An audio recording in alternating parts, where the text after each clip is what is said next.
So the mayor of Paris announced today that she's going to sue Fox News.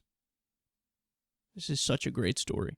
Now, she's doing it because in her eyes, the lies that were told on Fox were deliberate, they were intentional, and they essentially tried to ruin the reputation of France and Paris. So what's her evidence for this? Well, what she's referring to is after the Charlie Hebdo terrorist attack, for days, Fox ran with this narrative of there are no-go zones that exist in France.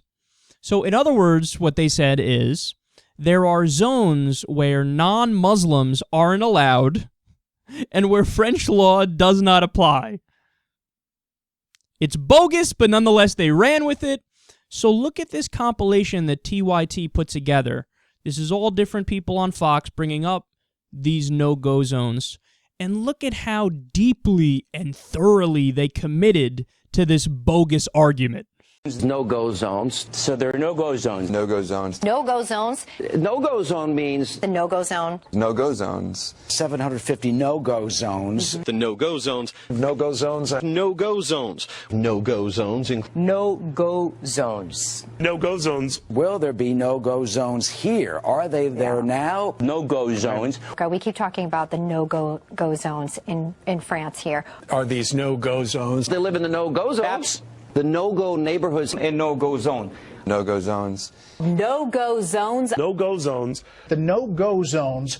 No-go zones. These 751 no-go areas. No-go zones. No-go zones. No-go zones. No-go zone. You have no-go zones. A no-go zone. These are no-go zones. In these no-go zones, no-go zones, no-go zones, no-go zones is no-go zones. The no-go zones, the no-go zones, no more no-go zones. No-go zones. I think they've reached critical mass, frankly. I've said this before. I think Europe is finished. Yeah, is that slander? Is that defamation?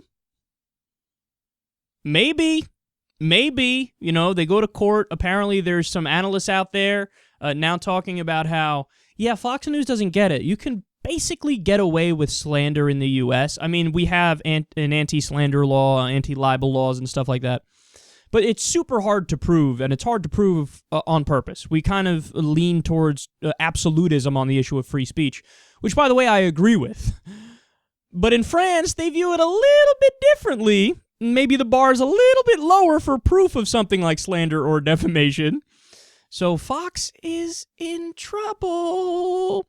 Again, experts and analysts are coming out today saying, yeah, you know, here's what Fox News should do. They should settle out of court. They should say, okay,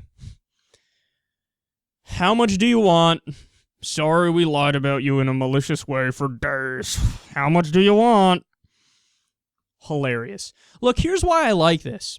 If nothing else, it might stop Fox from going so incredibly, absurdly over the top and committing to the most grotesque lies. Now, I understand, I get it, they're never going to stop lying. Their entire business model is built on lying. It's all propaganda, it's all indoctrinating the audience, it's all bullshit. It really is. Like, people, if you count up the factual errors on any given day on Fox News, it would be endless, it would be infinite on a daily basis. So they're never going to stop lying. But if this gets them to think twice about just how over the top the lies are and just how insane the lies are, then this is something that's positive. And for the record, Snopes, which looks into myths and determines if the things are true or false, they said that this, of course, is false. It is true that there are some pockets throughout Europe that do have, you know, a lot of Muslims, but the idea that, you know, French law doesn't apply and that you're killed immediately if you walk through these areas and you're a non-Muslim, absolute nonsense, totally made up.